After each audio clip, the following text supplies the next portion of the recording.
كيفاش قررت الدخول تمثيل. كنت بديت قبل بالاعلانات، رحت ندير لي كاستينغ، هكا درت اعلانات بالعقل بديت ندير لي كاستينغ حتى قبلوني في مسلسل قولوا في صراحه، كان اول دور ليا وفرحت بزاف انه تمدت لي الفرصه وفوالا. بالعقل الانسان يكون نفسه. الانسان يتصل بيا كل يوم ونتصل به. كاين زوج، كاين خالتي بوعلام، كاين في الدومين يعني باداش محمد، هذو اصدقائي المقربين. وطبعا ماما اللي نتصل بها كل يوم، هذه هي. افضل ادواري بيان سور اللي جاب لي الشهره دار العجب.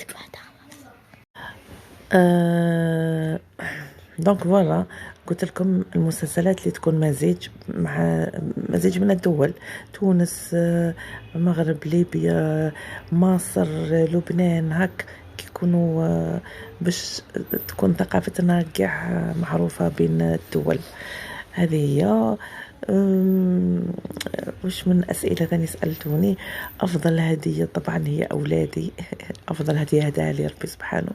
أسوأ هدية، الهدية مش ممكن تكون سيئة مهما كانت إذا هداك إنسان، شخص هداك حاجة، هدية تكون دايما غالية.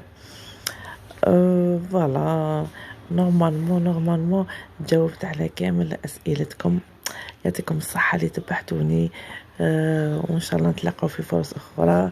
ما ننساش نشكر ميكس ألجيريان، لاباج هذه اللي عطاتني هذه الفرصة باش نكون معاكم ونجاوبكم.